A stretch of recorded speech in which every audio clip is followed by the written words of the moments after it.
ഇത്തരം ലഹരിയുടെ ഭാഗമായിട്ട് വരുന്ന കാര്യങ്ങൾ അത് ലഹരിക്കിരയാകുന്നവർ അത് ഇരയായിട്ട് തന്നെ കാണണം. ലഹരി വ്യാപനം തടയുന്നതിനാവശ്യമായ ശക്തമായ നടപടികൾ സ്വീകരിച്ചു പോവുക എന്നതാണ് ഏറ്റവും പ്രധാനം. അധിക ഗൗരവമായി തന്നെയാണ് സർക്കാർ ഇതിനെ കാണുന്നത്. നമുക്കെല്ലാവർക്കും ഇക്കാര്യത്തിൽ ഒന്നിച്ചു നിൽക്കാൻ കഴിയും, പൊതുസമൂഹത്തിന് ഒന്നിച്ചു നിൽക്കാൻ കഴിയണം.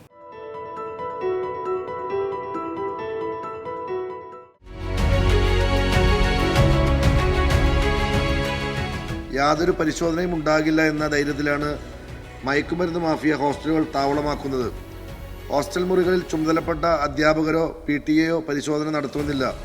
അതിനുള്ള ധൈര്യമില്ല എന്നുള്ളതാണ് വാസ്തവം.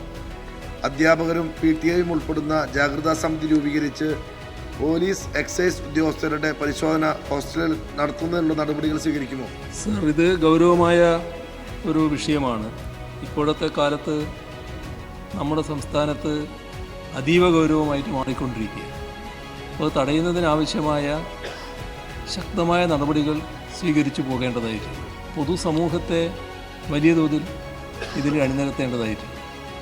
ഇതിൽ നമ്മൾ കാണേണ്ടത് ഇത്തരം ലഹരിയുടെ ഭാഗമായിട്ട് വരുന്ന കാര്യങ്ങൾ അത് ലഹരിക്കിരയാകുന്നവർ അത് ഇരയായിട്ട് തന്നെ കാണണം.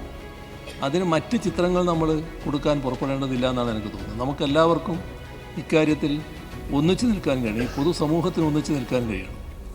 ആ ലഹരിക്ക് അടിപ്പെട്ടു പോകുന്ന ആളെ അതിൽ നിന്ന് മുക്തമാക്കാൻ ചിലപ്പോൾ അഡിക്ഷൻ സെൻ്ററിലേക്ക് പോകേണ്ടതായിട്ട് അടക്കം വരും. മറ്റ് നടപടികൾ ചിലപ്പോൾ സ്വീകരിക്കേണ്ടതായിട്ട് വരും.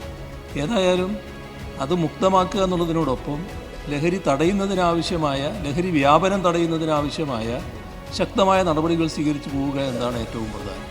അതിനാവശ്യമായ നടപടികളിലേക്ക് നമുക്ക് കൂട്ടായി കടക്കാൻ പറ്റണം.